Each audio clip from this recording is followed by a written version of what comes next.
Welcome back to another episode of ROC Boys Football, continuing with our 2022 season previews as we look at the TCU Horned Frogs.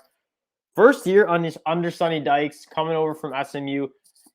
As good as Gary Patterson was for the Horned Frogs, it did seem like his time kind of ran up there. TCU is trying to modernize this offense. I think that's why they're bringing in Sonny Dykes. Sonny Dykes likes to spread it out. He likes to throw the ball all around the field, and he likes to go fast and score points. That's kind of Big 12 football. I think that's what you need to do to win games in the Big 12, and I think that's why they bring Sonny Dykes in. A lot of optimism surrounding this program, and it's actually a team that I'm relatively high on. They have a couple players that I really, really like before we get into the video. Just wanted to thank you guys for all the support you guys have shown to the channel. If you guys do like talk college football, you want to subscribe to the channel, that would be massively appreciated from the fellas. Now let's get into talking some TCU football. And it starts with the quarterback spot as we have a little QB battle. Max Duggan, a guy that he's as gritty as they come, competing with Chandler Morris to kind of be quarterback one heading into the season.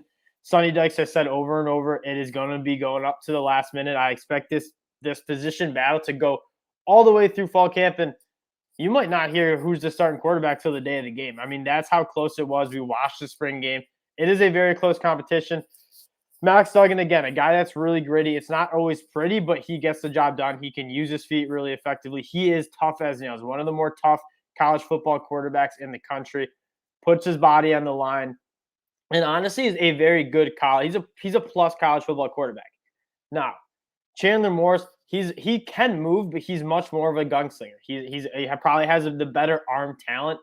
And then what Sonny Dykes is trying to do, where you're spreading out the field a little bit more, you're kind of slinging the rock all around the football field. I do think Chandler Morris' skill set is a little bit more effective in this offense.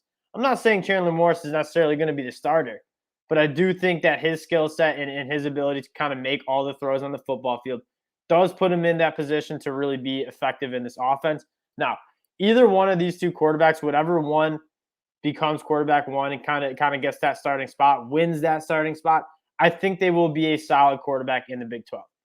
More importantly, though, I think the offensive weapons around whatever quarterback wins that job is going to be phenomenal. And we start with Quentin Johnston, who is my number one wide receiver heading into the 2023 NFL draft. I get it's early, but everything I've watched from this kid is just so impressive. He's coming into his third year of college football. 6'4", 185-ish pounds. You'd like to see him fill out that frame more. But what's special about him is, yeah, he's big and he's long, and he has that vertical speed. That's not necessarily too rare. Those bigger guys can get moving vertically pretty quickly. But what's impressive and what separates him and why I think this dude is so special, and why I think he'll be so special this year, is his ability to create separation, run after the catch, and have that body control. It's one thing just to be big and fast. Him going up for footballs, he's very, very good at being physical at the catch point, going up and high pointing the football and coming down with it.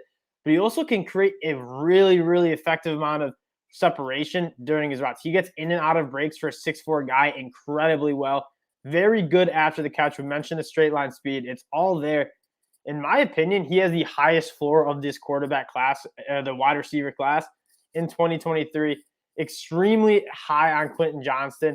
But there's some other guys that you got to be pretty optimistic about. I mean, Darius Davis, he's the return man. But he's also a very good wide receiver, and he's electric with the ball in his hands. The more that they can get this dude touching the football in space, the more successful this offense will be. And then you got Tay Barber, who's also a very good wide receiver in his own right. I mean, that's three really, really solid wide receivers. And if you look at what SMU did under Sonny Dykes the last couple of years, they always had 3, 4, 5 wide receivers who were going over 500 yards. They like to go to a lot of different guys. And TCU, I think, has a deep, deep group of guys. And one guy I just want to mention, Gunnar Henderson. We did the spring preview or the spring game review. He was all over the field. I mean, catching balls in the slot. He's tough as nails. He's good after the catch. I don't know how much playing time this dude is going to get, but he's really, really, really impressive. Gunnar Henderson, number 27. He is going to be a guy that I'm definitely going to have my eyes on just because he is a gritty wide receiver kind of in that slot spot. Moving over to the running backs, this is obviously unfortunate. You lose Zach Evans, kind of that heralded 5-star recruit from a couple of years ago. Goes to Ole Miss. I'm not too concerned at this running back spot. Obviously, it hurts to lose a guy with the explosive ability and just that top-end talent that Zach Evans has. But you have three really, really good running backs who you have to be confident with. And Kendra Miller, Amari, I always mess his name up, Amari DeMarcado, and then Amani Bailey.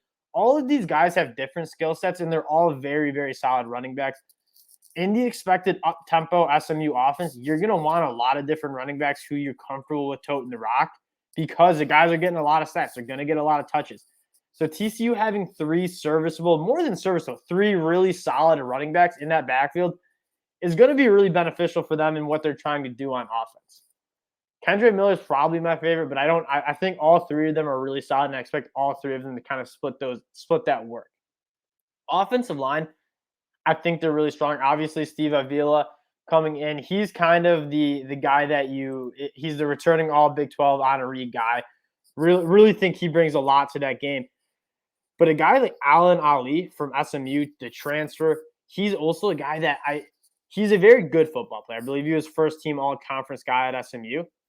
But what he brings more, like what I'm more impressed with is the versatility.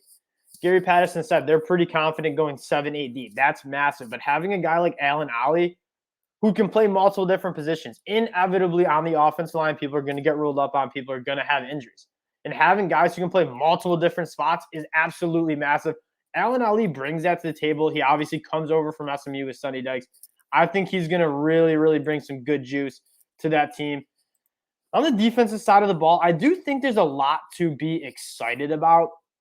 I'm going to start off with my worries first. TCU, had 15 sacks last year through 12 games. Actually, it might have been 13 games. That is just not cutting it. 120th in the country. That is almost last in the country in sacks per game. They need to figure out how they're going to create pressure, create havoc on the quarterback.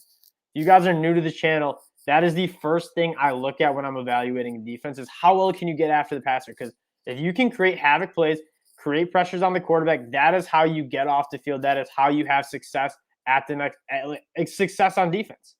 Look at Georgia last year. Multiple guys who can create pressure, create havoc, and get after the passer. I think that's going to be absolutely massive. And who are you going to look to get that pressure?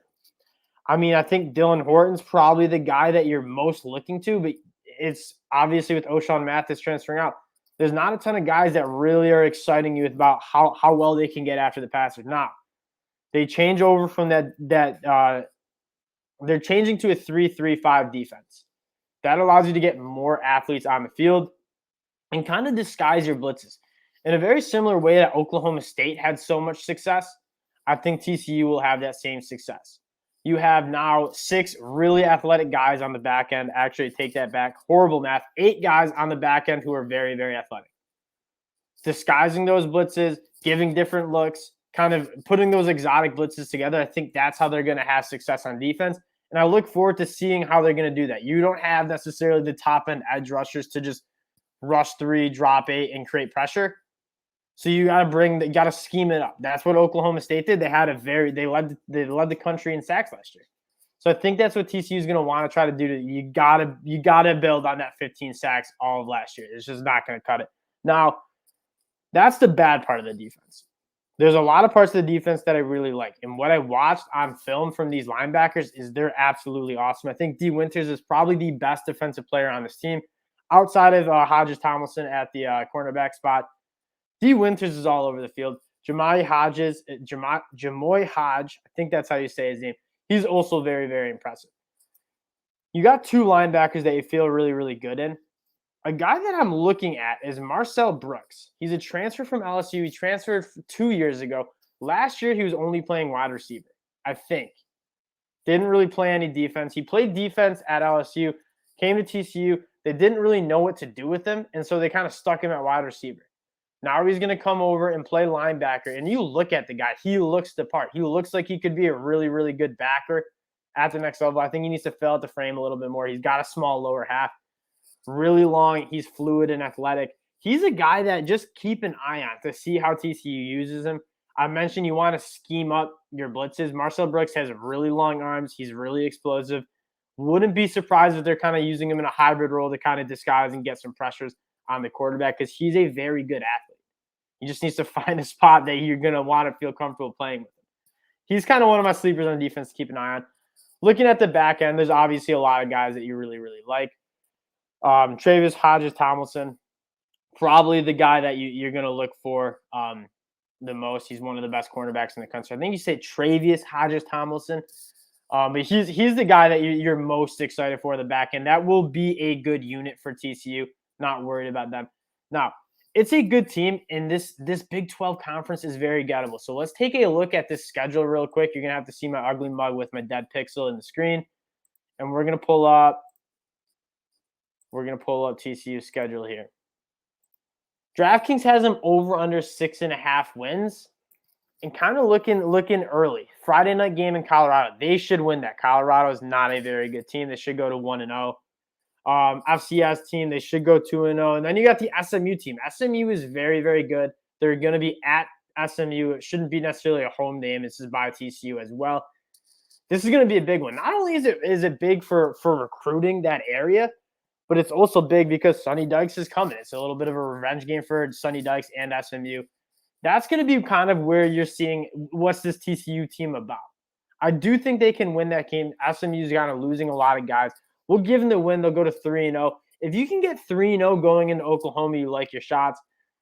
You like your chances. I probably will give Oklahoma a loss there. They'll be 3-1. They'll be 4-1 after Kansas. Oklahoma State's going to be a tough one. They do lose their defensive coordinator. If we give them a loss, they sit at 4-2.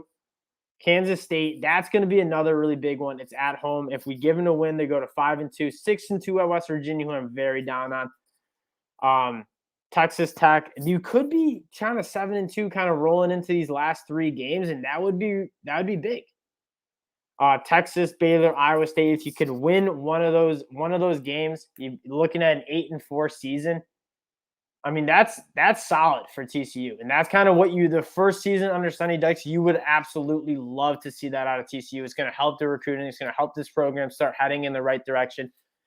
This is a program that was kind of dominating football for a really long time under Gary Patterson. And they're certainly capable of getting back to that spot, but you got to start building it back.